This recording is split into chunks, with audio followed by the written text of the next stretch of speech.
Good afternoon, everyone. We're here today with Ken McClure, who is the head of computer science at UWC, and I'm going to be asking him a few questions about the computer science extended essay for Group 4.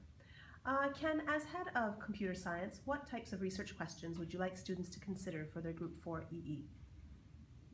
Okay. I would like to see research questions which, first of all, are answerable within 4,000 words, which is always good.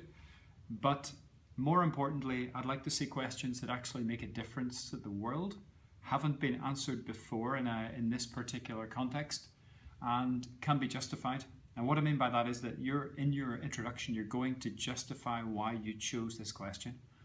And if the question has already been answered, if I can already Google the response and 200 other people talking about the same thing, then you might need to model that or try and focus that on something more local or more real to you that people haven't studied before.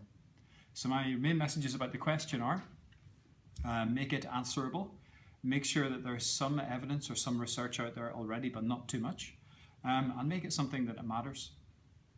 All right, so what are some good resources for students to use for their computer science extended essay? I always send people to the main IB site to begin with, because it generally has the subject-specific criterion. Read the criteria for computer science so that you understand how it differs from other subjects and how they interpret the assessment. Once you've done that, start looking at, well, depending on what you've chosen, start looking at the computing press. Start looking at recent trends, companies like Tesla, what different companies or different players in that area are doing. Depending on what you've chosen, you may then start to go into specific tech sites. You'll definitely want to look at some of the library online resources, and I would definitely, in terms of referencing and style and stuff like that, I would definitely try and attend some of the library sessions that are specifically focused on EE students to make sure you know how to reference things. And in your experience, what are some of the common struggles that students have had in the past? Oh, lots. It's not a walk in the park. It's not an easy one. Some students have broken off research questions which were impossible to answer. I mean, really, really interesting, incredible stuff. The type of stuff that keeps you awake at night. But you know, things about artificial intelligence and whether it's going to take over the world, that type of thing is a very, very big subject being debated by a lot of people, and there's probably not a great deal you could add to that in 4,000 words with, you know, a limited amount of hours. Some amazing questions that I've had in the past have been things like for a particular company or a particular situation or an organization, how could I ensure that their networks and their IT systems were implemented with an appropriate level of security. I've had people who have looked at traffic flows through cities and whether they could be remodeled using kind of simulations.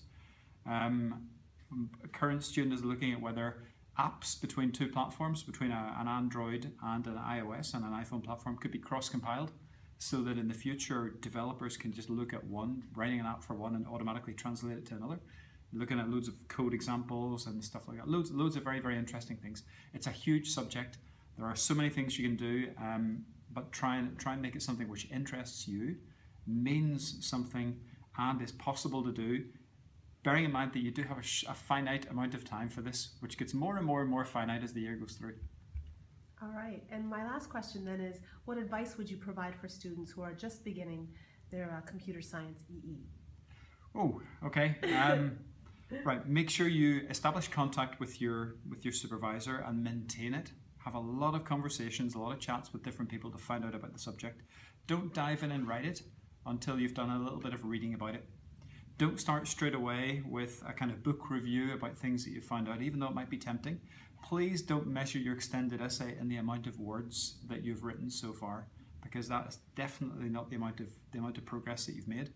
I've had people that have rewritten it in the last week. You're going to kill me for saying this. I won't, I swear. Students have realised they made a conceptual mistake, or they could have turned things a different way. They've rewritten it in 1 week and they've had an amazing essay, whereas previously it was heading in the wrong direction. Don't judge it by the number of words, but do try and read as broadly as you can before you focus and refine yourself down and lock yourself into a research question. And please don't think too far ahead in the future. So for example, a question about quantum computing would be incredibly interesting. And by the way, if you understand it, please explain it to me. But anything which is more than 10 or 15 or 20 years ahead in the future is probably not the type of thing that you're going to be able to research. Yeah, good point. Practically. All right. Thank you so much. Thank you. All right.